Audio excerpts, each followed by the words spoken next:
Hello students, in this video we'll discuss chapter number 16, the Union Legislature. बेटा union legislature हम किसको बोलते हैं इंडिया में? तो हम यूनियन लेजिस्लेचर बोलते हैं पार्लियामेंट। ठीक है बात। पार्लियामेंट क्या है? पार्लियामेंट है सुप्रीम लॉ मेकिंग बॉडी। क्या बनाती है? लॉज बनाती है ना। लॉ मेकिंग बॉडी है कौन? पार्लियामेंट। पार्लियामेंट में कौन कौन आएगा? तो पार्लियामेंट में आता है लोकसभा, राज्यसभा और प्रेसिडेंट। तो बस यही सब उस चैप्टर में हम लोग पढ़ेंगे। यूनियन लेजिस्लेचर हम किसे कहते हैं? पार्लियामेंट को। पार्लियामेंट का काम क्या है? लॉ मेकिंग, कानून बनाना। अब पार्लियामेंट में कौन कौन सी बॉडीज आती हैं? Parliament includes consist of Lok Sabha, Rajya Sabha and president. चलो, अगर हम इंडियन गवर्नमेंट की बात करें तो इंडिया में पार्लियामेंट्री फॉर्म ऑफ गवर्नमेंट चलता है, सेंट्रल लेवल पे भी और स्टेट लेवल पे भी। जो प्रेसिडेंट होता है इंडिया का, जिसे हम हेड ऑफ द स्टेट कहते हैं या चीफ एग्जीक्यूटिव कहते हैं, उसके पास सिर्फ नॉमिनल पावर्स होती हैं, इन नेम ओनली। ठीक है बात। ओनली आ नॉमिनल हेड। वो आप बोल जरूर रहे हो कि वो हेड ऑफ द स्टेट है, वो चीफ एग्जीक्यूटिव है, पर उसके पास नाम मात्र की क्या है? पावर्स हैं। एक्चुअल पावर तो हमारी कंट्री में प्राइम मिनिस्टर के पास होती है, प्रेसिडेंट के पास एज सच पावर्स नहीं होती। हमने देने को तो बहुत सारी पावर प्रेसिडेंट को दे रखी है, पर वो जितनी भी पावर है उनको एंजॉय करता है on the advice of prime minister. ठीक है बात। ही और शी कैरीज आउट। ही और शी क्यों लिखा है बेटा? क्योंकि प्रेसिडेंट मेल भी हो सकता है और फीमेल भी हो सकता है। ठीक है। अब तक हमारे जो प्रेसिडेंट रहे हैं उसमें 2 फीमेल रही है बस। एक थी प्रतिभा पाटिल और अभी हैं द्रौपदी मुर्मू, है ना। बाकी सारे मेल हैं। तो ही और she carry out function of president on the advice of prime minister. तो बच्चा, जो भी व्यक्ति प्रेसिडेंट की पोजीशन पे बैठा है वो अपने काम करेगा। ही और she carries out the function of president. वो प्रेसिडेंट के काम करेगा, पर किसकी एडवाइस पे करेगा? प्राइम मिनिस्टर की। And his her council of minister. तो प्राइम मिनिस्टर की एडवाइस पे प्रेसिडेंट काम करता है, काउंसिल ऑफ मिनिस्टर की एडवाइस पे प्रेसिडेंट काम करता है। क्यों? क्योंकि उसके पास नॉमिनल पावर्स है, उसको बहुत ज़्यादा पावर्स नहीं दी गई हैं। क्यों नहीं दी गई हैं? Because we are parliamentary form of government. Parliamentary form of government में ऐसा ही है कि प्रेसिडेंट के पास सिर्फ नाम मात्र की पावर है। काम तो उसके नाम पे होगा, पर एक्चुअल में उस काम को करने का डिसीजन कौन लेगा? प्राइम मिनिस्टर या काउंसिल ऑफ मिनिस्टर। अच्छा, दूसरा होता है प्रेसिडेंशियल फॉर्म ऑफ गवर्नमेंट। तो प्रेसिडेंशियल फॉर्म ऑफ गवर्नमेंट में प्रेसिडेंट सुप्रीम होता है। अब अगर हम यूएसए की बात करें तो यूएसए में जो हमारे इंडिया में प्राइम मिनिस्टर की पोजीशन है वही यूएसए में प्रेसिडेंट की है, क्योंकि उन्होंने किसको ऑप्ट कर रखा है? Presidential form of government. हम क्या हैं? Parliamentary form of government. हमारे इंडिया में कौन इंपॉर्टेंट है? Prime minister. अगर बेटा हम नॉर्मल सर्कमस्टांसेस की बात करें तो जो हमारा प्रेसिडेंट है उसके पास कोई पावर नहीं होती, वो इंडिपेंडेंटली कभी एक्ट नहीं करता। नॉर्मल कंडीशन में प्रेसिडेंट के पास कोई पावर नहीं होती है और वो इंडिपेंडेंटली एक्ट भी नहीं करता है। ठीक है बात। चलो, अब प्रेसिडेंट के पास वो पावर नहीं है तो किसके पास है? वो प्राइम मिनिस्टर के पास है। The power to govern the country. Country को गवर्न करने की, चलाने की जो एक्चुअल पावर है वो किसके हाथों में है? प्राइम मिनिस्टर के हाथों में है। ठीक है बात। ही she is the most important and powerful political leader in India. ये बहुत इंपॉर्टेंट पर्सन भी है। प्राइम मिनिस्टर इंडिया में बहुत इंपॉर्टेंट पर्सन है, साथ ही साथ पावरफुल पॉलिटिकल लीडर भी है। ही और शी, प्राइम मिनिस्टर भी मेल भी हो सकता है, फीमेल भी हो सकता है, पर अब तक सिर्फ हमें एक ही फीमेल प्राइम मिनिस्टर मिली है और वो भी कौन थी बच्चा? इंदिरा गांधी। ठीक है बात। पंडित जवाहरलाल नेहरू, लाल बहादुर शास्त्री के बाद आ गई थी इंदिरा गांधी। ठीक है। तो एक ही फीमेल प्राइम मिनिस्टर हुई हैं अब तक, बाकी सारे मेल ही थे। चलो, तो ही और she is the important most important and powerful political leader in India. बहुत पावरफुल पॉलिटिकल लीडर होता है इंडिया का। कौन? Prime minister. Prime minister is the head of government. और गवर्नमेंट का हेड कौन होता है? अगर कोई आपसे पूछेगा, head of the state. Who is head of the state in India? तो क्या लिख देना बच्चा? प्रेसिडेंट। ठीक है बात। और अगर पूछा जाएगा who is known as head of the government in India, तो आप लिख देना प्राइम मिनिस्टर। ठीक है। दोनों में डिफरेंस समझ में आया? ये हेड ऑफ स्टेट, ये हेड ऑफ गवर्नमेंट है। और ये ही है real chief executive. Real chief executive कौन है? Prime minister. अब हम देखेंगे कैसे काम करता है पार्लियामेंट्री फॉर्म ऑफ गवर्नमेंट। तो हम अगर हमारे संविधान, हमारे कॉन्स्टिट्यूशन को हिंदी में क्या बोलते हैं बच्चा? संविधान। हम हमारे संविधान के हिसाब से देखें, संविधान के अनुसार देखें, कॉन्स्टिट्यूशन के अनुसार देखें, तो जो पावर हैं और जो फंक्शंस हैं गवर्नमेंट के, सरकार के जो कार्य हैं, सरकार की जो ताकतें हैं, उन्हें हमने 3 ब्रांचेस में डिवाइड कर दिया। एक है लेजिस्लेचर, दूसरा है एग्जीक्यूटिव और तीसरा है judiciary. Legislature, executive and judiciary.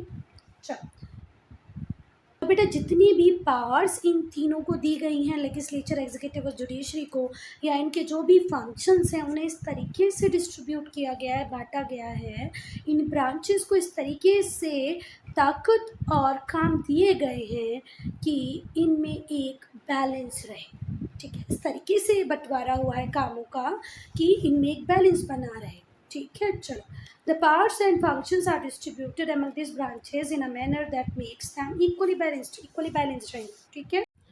अब बेटा इंडिया एक पार्लियामेंट्री डेमोक्रेसी है। यहाँ पर चुने हुए नेताओं के पास बहुत ज़्यादा पावर होती है, क्योंकि हम एक डेमोक्रेटिक कंट्री हैं और डेमोक्रेटिक कंट्री में हमने जनता को खुद कहा है कि भाई तुम तुम्हारे नेता को चुनो। जनता जिस नेता को चुनेगी उसके पास भरपूर ताकतें होंगी, भरपूर पावर होगी। ठीक, कोई बात देखो, जो पार्लियामेंट है जिसमें इलेक्टेड रिप्रेजेंटेटिव्स होते हैं किसके? इंडियन पीपल के, is wasted with supreme power, और उन्हीं के पास क्या होती है? Supreme power. इंडिया एक पार्लियामेंट्री डेमोक्रेसी है जहाँ चुने हुए नेताओं के पास होती है बहुत ज़्यादा पावर। क्यों? क्योंकि उन्हें किन्होंने चुन के भेजा है? इंडियन पीपल ने। It is the highest law making body। ये क्या है? पार्लियामेंट क्या है? हाईएस्ट लॉ मेकिंग बॉडी है ना। लॉ मेकिंग बॉडी मतलब कानून बनाने वाली एक संस्था है। It makes laws for the entire country, और जो हमारी पार्लियामेंट है वो पूरी कंट्री 28 स्टेट और 8 यूनियन टेरिटरीज़ के लिए कानून बनाती है। Thus the Indian people enjoy supreme power. इसका मतलब है कि फाइनली जो पावर है वो किसके पास ही? लोगों के पास ही है, क्योंकि नेताओं को चुन के भेजने का काम कौन कर रहे हैं? लोग। तो चुने हुए नेताओं को ताकत तब मिल पा रही है जब लोग उन्हें चुन रहे हैं। ठीक है, दस Indian people enjoy supreme power through their representatives. तो अपने रिप्रेजेंटेटिव्स के थ्रू, जो एक्चुअल में बैठते कहाँ पर है? पार्लियामेंट में, जो लोग होते हैं वो सुप्रीम पावर को एंजॉय करते हैं, क्योंकि चुने हुए नेता के पास बहुत पावर है। उसे वो पावर किसने दी है? कॉमन मास ने, इंडियन पीपल ने। इस तरीके से इंडियन पीपल भी बहुत सुप्रीम पावर को एंजॉय करते हैं, किसके थ्रू? अपने रिप्रेजेंटेटिव्स के थ्रू। ठीक हुई बात। अब बेटा अगर हम देखें पार्लियामेंट्री फॉर्म ऑफ गवर्नमेंट को, तो यहाँ पर वेरी क्लोज रिलेशनशिप होता है लेजिस्लेचर मतलब पार्लियामेंट का, और एग्जीक्यूटिव का, काउंसिल ऑफ मिनिस्टर्स का। ठीक हुई बात। तो पार्लियामेंट्री फॉर्म ऑफ गवर्नमेंट में बहुत ही क्लोज रिलेशनशिप होता है किस किस के बीच में? लेजिस्लेचर मतलब पार्लियामेंट के बीच में, और एग्जीक्यूटिव मतलब काउंसिल ऑफ मिनिस्टर्स के बीच में। चलो, अब एक बार जब जनरल इलेक्शंस हो जाए, मतलब लोकसभा के लिए इलेक्शन हो जाए, तो क्या होगा बच्चा? प्रेसिडेंट का ये काम होगा कि वो जिस भी पार्टी को मेजॉरिटी पार्टी या मेजॉरिटी में वोट मिले होंगे, भले ही वो एक सिंगल लार्जेस्ट पार्टी हो सकती है, जैसे अभी जो वोट सबसे ज़्यादा मिले हैं, मेजॉरिटी मैंडेट किसको मिला? बीजेपी को।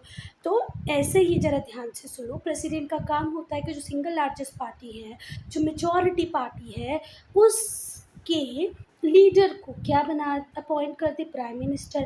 पर कई बार ऐसा होता है कि सिंगल लार्जेस्ट पार्टी को मैंडेट नहीं मिल पाता, मेजॉरिटी नहीं मिल पाती, तो ग्रुप ऑफ पार्टीज मतलब 1 2 3 पार्टी मिलकर एक अलायंस बना लेंगी, कोलिशन की गवर्नमेंट बनाएंगी।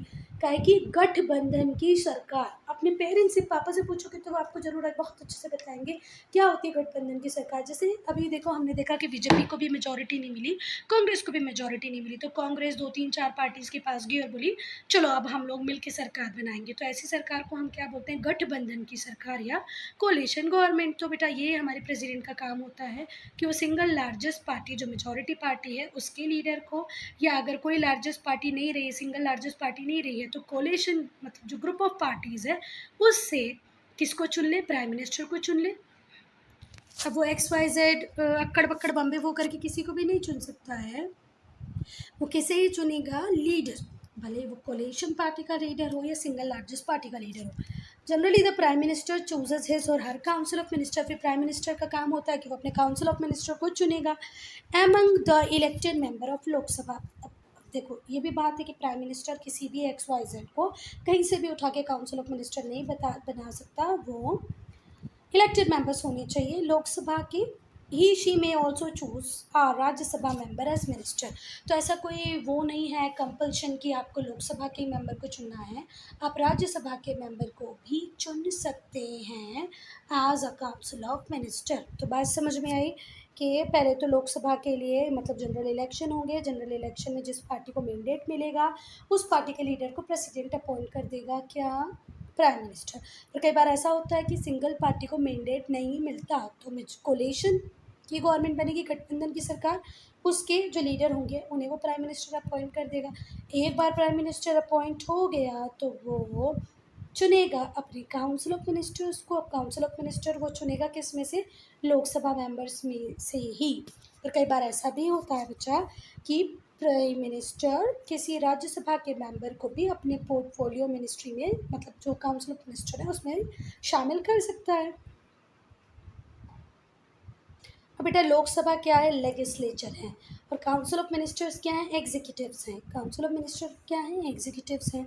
लोकसभा क्या है, लेजिस्लेचर है। तो ये जो लोकसभा होता है ये पूरा के पूरा कंट्रोल एक्सरसाइज करता है, कंट्रोल रखता है किसके ऊपर, काउंसिल ऑफ मिनिस्टर के ऊपर।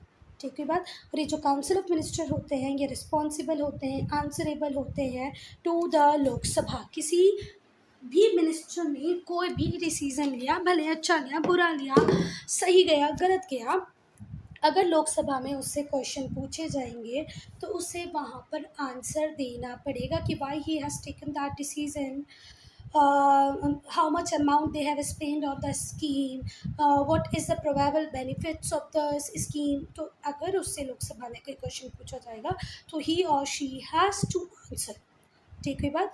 तो जो एग्जीक्यूटिव्स होते हैं वो लेजिस्लेचर के लिए रिस्पॉन्सिबल होते हैं, आंसरेबल होते हैं अपनी पॉलिसीज़ के लिए, डिसीजंस के लिए और एक्शंस के लिए। जो भी काम करते हैं, जो भी नियम बनाते हैं, जो भी फैसले वो लेते हैं, उन सब के लिए उन्हें लोकसभा में जब जब पूछा जाएगा जब आंसर देना पड़ेगा।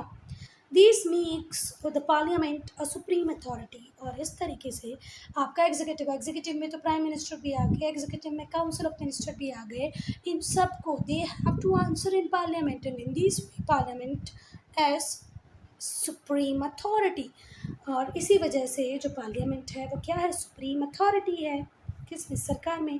Because it has the final authority to accept or reject. जो फाइनल अथॉरिटी है वो किसके पास है, पार्लियामेंट के पास है। वो एक्सेप्ट कर ले चीज़ों को, रिजेक्ट कर दे। ठीक है बात। तो पार्लियामेंट क्या है, सुप्रीम अथॉरिटी है सरकार में। In the government it is a supreme authority, क्योंकि ये वो फाइनल अथॉरिटी है जिसके पास ये डिसीज़न होता है कि वो चीज़ों को एक्सेप्ट करे या रिजेक्ट करे। जो डिसीज़न एग्जीक्यूटिव ने लिया है उसको पार्लियामेंट एक्सेप्ट भी कर सकती है और रिजेक्ट भी कर सकती है। अब बेटा इंडिया बहुत ही बड़ी कंट्री है, बहुत ही बड़ी कंट्री है। 28 स्टेट, 8 यूनियन टेरिटरी, और हमारे कई स्टेट तो ऐसे हैं जिनकी पॉपुलेशन यूरोपियन नेशन, यूरोप की कंट्री से भी ज़्यादा है। हमारा एक अकेला हरियाणा, उसकी जनसंख्या बेल्जियम से ज़्यादा है। ठीक हुई बात। आप एरिया इंग्लैंड का देख लो, आप इंग्लैंड, जर्मनी, फ्रांस, इटली का एरिया देख लो, हमारा एक स्टेट उनसे बड़ा है ना। तो बात ये है कि इतनी बड़ी कंट्री को क्या एक प्राइम मिनिस्टर संभाल सकता है। अब देखो बेटा, अच्छा चलो ये तो बात हो गई कि हमारा एरिया बड़ा है, साथ ही साथ जो राजस्थान वाला एरिया है यहाँ पर पानी की कमी है। ईस्टर्न स्टेट्स में पानी भर भर कर है ना। इस इस एरिया में पानी बहुत ज़्यादा गिर जाता है तो यहाँ पर सूखा रहता है।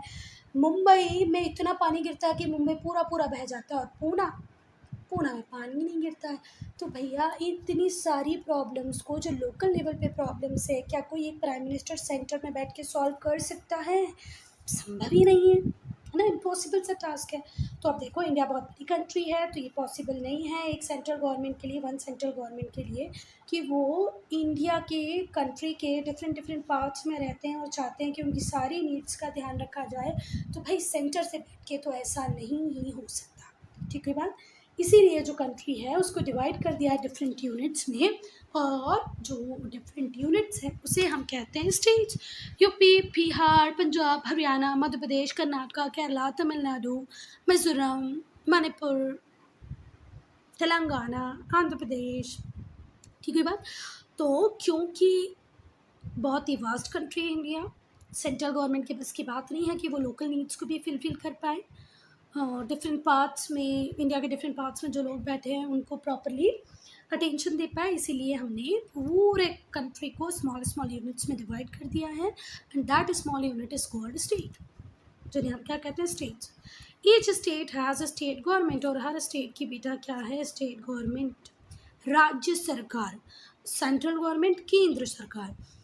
जो स्टेट गवर्नमेंट होती है उसके पास पावर होती है कि वो अपने स्टेट के लिए रूल्स रेगुलेशन बना पाए। और बेटा जो सरकार के पास पावर्स हैं, सरकार के पास जितनी भी ताकतें हैं उन्हें शेयर कर लेता है। कौन कौन, सेंट्रल गवर्नमेंट और स्टेट गवर्नमेंट। कुछ काम करेगा वहाँ पर सेंट्रल गवर्नमेंट, कुछ काम करेगा कौन, स्टेट गवर्नमेंट। ठीक हुई बात। तो each state has state government, हर स्टेट की स्टेट गवर्नमेंट है, and the powers of government, सरकार की जो ताकतें हैं, are shared by central government and state government. Central government state government दोनों पावर्स को शेयर करता है। Now distribution of powers between union and state legislature. अब कौन सी पावर यूनियन के पास है, कौन सी पावर स्टेट के पास है, इस बात को कॉन्स्टिट्यूशन में बहुत क्लियरली लिख दिया गया था। नहीं तो सेंटर और स्टेट आपस में बार बार लड़ते हैं, ये काम मेरा, ये काम तुम्हारा, तुमने तुम्हारा काम नहीं किया, मैंने मेरा काम नहीं किया। तो जो कॉन्स्टिट्यूशन मेकर्स थे उनको ये अंदाज़ा पहले से था, तो उन्होंने पहले से ही इन दोनों के कामों को डिवाइड कर दिया। ये बिल्कुल लिख दिया साफ साफ, ये काम सेंटर करेगा, ये काम स्टेट करेगा। The Constitution provide three list. The Constitution provides three list. Constitution ने three list दी हैं, Union list, State list and Concurrent list. तो Union list में काम करने की जिम्मेदारी सिर्फ और सिर्फ किसकी है, Union गवर्नमेंट की, मतलब सेंट्रल गवर्नमेंट की। स्टेट लिस्ट में काम करने की जिम्मेदारी सिर्फ और सिर्फ किसकी है, स्टेट गवर्नमेंट की, है ना, प्रोविंशियल गवर्नमेंट की। और कॉन्करेंट लिस्ट में यूनियन भी डिसीज़न ले सकता है और स्टेट भी डिसीज़न ले सकता है, पर किसी बात को लेके अगर कॉन्फ्लिक्ट हो जाए, स्टेट और यूनियन अपनी बातें एक दूसरे पे थोपने पे आ जाएं, मतलब कोई एक डिसीज़न ना ले पाए कि यार तुम्हारी चल जाए या मेरी चल जाए, तो यहाँ पर किसकी चलेगी, सेंट्रल गवर्नमेंट की चलेगी, है ना।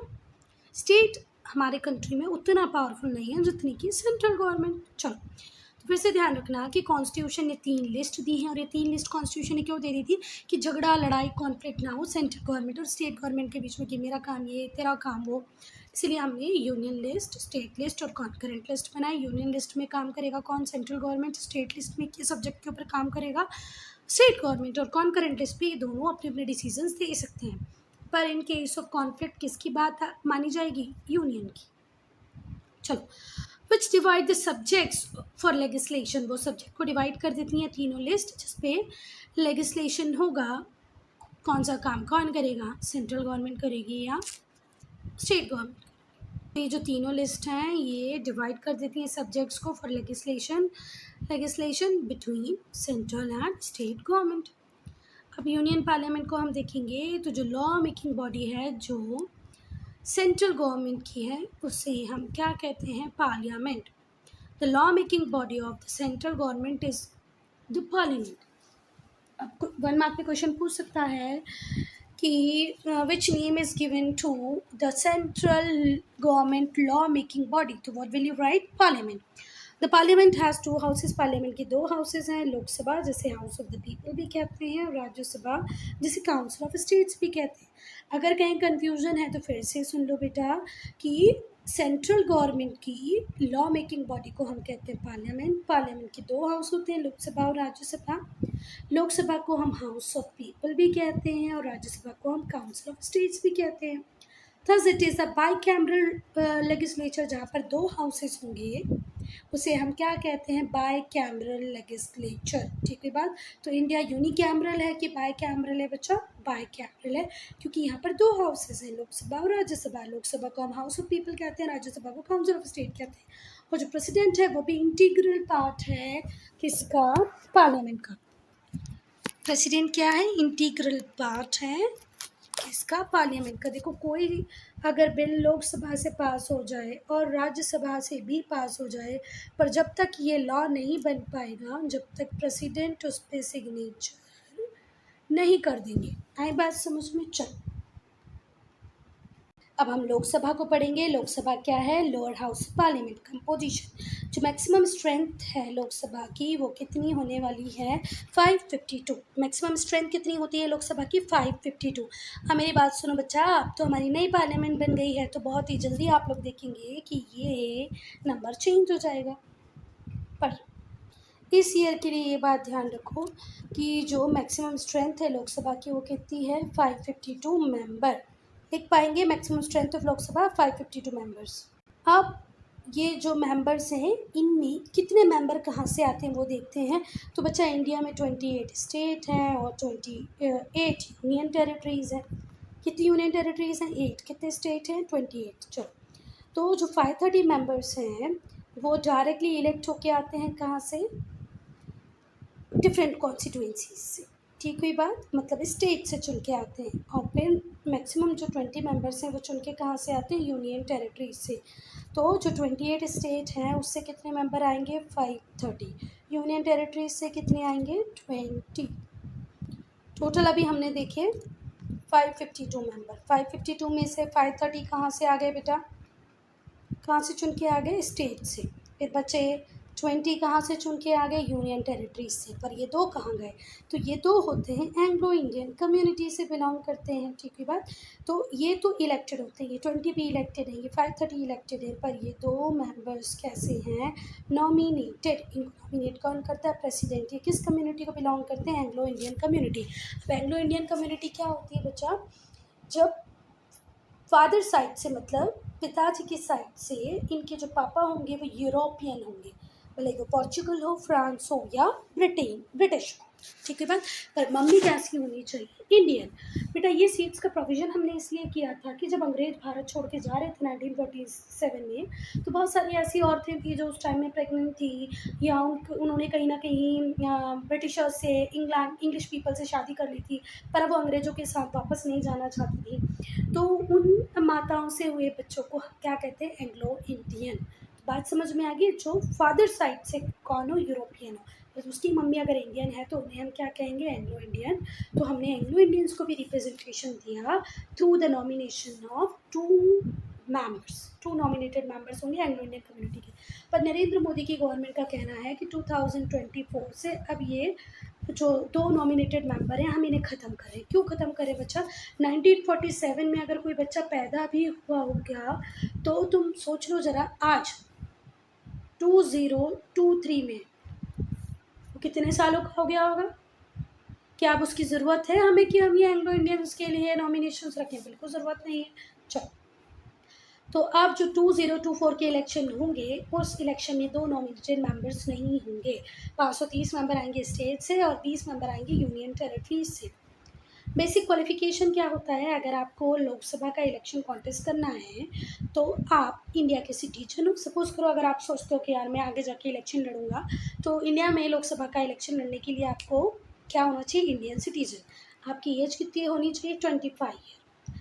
वोट डालने के लिए तो एज है 18 ईयर्स, पर लोकसभा का मेंबर बनना है तो आपकी उम्र कितनी होनी चाहिए? 25 साल। Should be registered voter. और आप क्या होने चाहिए? एक रजिस्टर्ड वोटर। चलो, तो बेसिक क्वालिफिकेशन क्या है लोकसभा का मेंबर बनने के लिए? आप रजिस्टर्ड वोटर हो, आपकी उम्र 25 साल की हो और आप भारतीय नागरिक हो।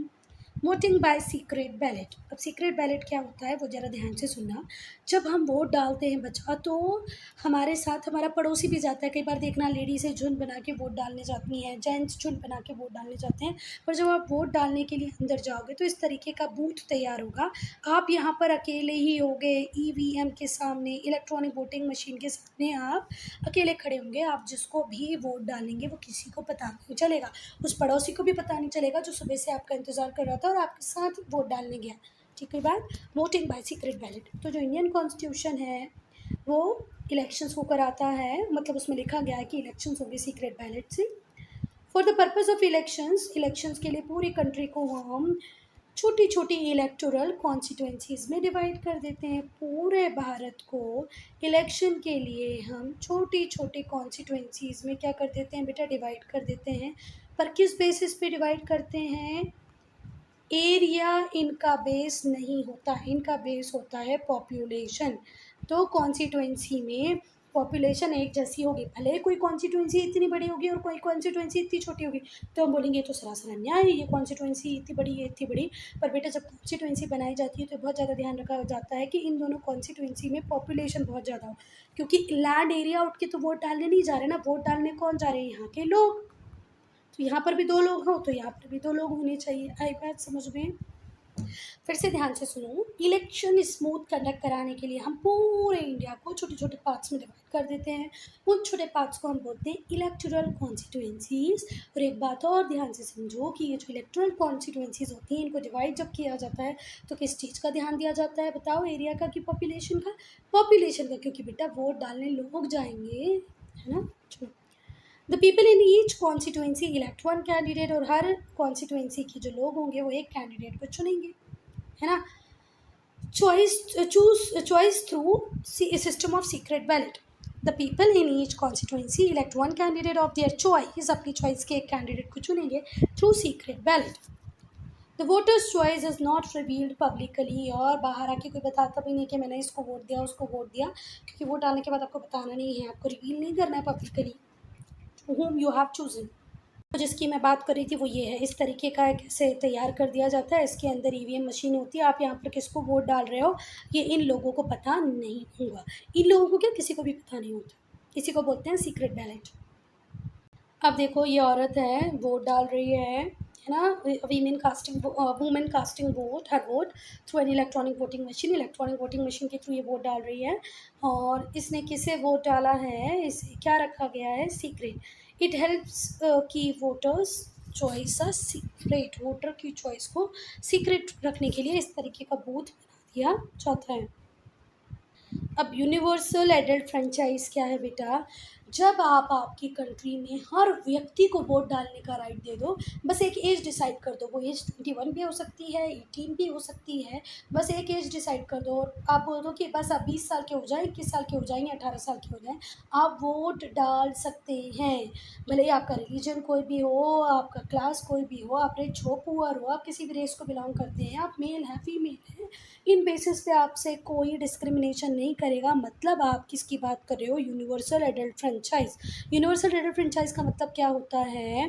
Voting right to all irrespective of their caste, creed, race, sex. Clear है? चलो, all Indian citizens 18 year of age, हर भारतीय नागरिक जिसकी उम्र 18 साल हो गई है उसके पास राइट टू वोट हो, तो इसी को क्या कहेंगे? Universal adult franchise. चलो, टर्म ऑफ लोकसभा की हम बात करेंगे। The Lok Sabha is elected for 5-year term. Lok Sabha कितने सालों के लिए चुनी जाती है? 5 सालों के लिए। हाउएवर द प्रेसिडेंट में dissolve it before the expiry. देखो, लोकसभा के इलेक्शन तो कितने सालों के लिए होते हैं? 5 साल के लिए होते हैं। पर कई बार कुछ कंडीशन ऐसे बनती हैं कि प्रेसिडेंट पहले भी लोकसभा को डिसॉल्व कर सकता है अगर किसी पार्टी का सपोर्ट छिन जाए, उसके पास मेजॉरिटी ना रहे तो। ठीक है बात? चलो, Lok Sabha is elected for 5 years term 5 साल के लिए चुनी जाती है। फिर भी जो प्रेसिडेंट होता है वो उससे जल्दी भी एक्सपायर कर सकता है। If the party in power, जो पार्टी है जो पावर में, जो रूलिंग पार्टी है, losses the support of majority, उसको मेजॉरिटी का सपोर्ट मिला था तभी तो वो क्या बनी थी? मेजॉरिटी पार्टी मिली थी। पर किन्हीं कारणों से अगर उससे मेजॉरिटी छिन जाती है तो प्रेसिडेंट पूरी लोकसभा को डिसॉल्व कर सकता है। It's life can be extended for 1 year in the case of national emergency. तो लोकसभा 5 साल के लिए चुनी जाती है, प्रेसिडेंट उसे जल्दी भी डिसॉल्व कर सकता है, पर नेशनल इमरजेंसी के टाइम पे उसके पीरियड को 1 साल तक बढ़ाया भी जा सकता है। डिड यू नो सेक्शन देखते हैं हम। जो मेंबर्स होते हैं लोकसभा के वो जनरल इलेक्शन से चुन के आते हैं, है ना। और जनरल इलेक्शन हर 5 साल में एक बार होते हैं। और इन जनरल इलेक्शन के लिए हम पूरी कंट्री को छोटी छोटी कॉन्स्टिट्यूंसीज़ में डिवाइड कर देते हैं और हर कॉन्स्टिट्यूंसी से एक मेंबर इलेक्ट होके आता है। लोग अपने वोट को डालते हैं through secret ballot. In most places, बहुत सारी जगहों पे जो लोग होते हैं अपने वोट को देते हैं किसके through? Electronic voting machine, EVMs के through. Each EVM has a list of names of candidate. हर ईवीएम में इस तरीके से कैंडिडेट का नाम होगा, साइन होगा और यहाँ पर बटन होगा। यहाँ उसका नेम होगा, यहाँ इसका साइन होगा और यहाँ पर बटन होगा। तो आपको अगर इसको वोट देना है जिसका साइन कमल है तो यहाँ प्रेस कर सकते हैं। फिर आपको इस पर्सन को वोट देना है जिसका साइन पॉलिटिकल पार्टी जो एसोसिएट है उसके साथ वो कांग्रेस है, तो आप यहाँ प्रेस कर सकते हैं। ठीक है बात। चलो, तो each EVM has list the name of candidate contesting the election. जितने भी लोग इलेक्शन कंटेस्ट कर रहे होंगे उसकी ये लिस्ट होगी। ठीक है, आम आदमी पार्टी का ये। आप तो इसमें एक वो भी आ गया है, कौन सा ऑप्शन, नोटा। नोटा नोटा सही बोल रही हूँ कि नहीं पता नहीं, चलो ठीक है देख लेंगे उसको हम बाद में। चलो, तो ईवीएम में लिस्ट होती है कैंडिडेट्स की जो इलेक्शन कॉन्टेस्ट कर रहे होते हैं पर्टिकुलर कॉन्स्टिट्यूएंसी से। नेक्स्ट टू ईच कैंडिडेट, और कैंडिडेट के नाम के आगे सिंबल भी होता है पॉलिटिकल पार्टी का।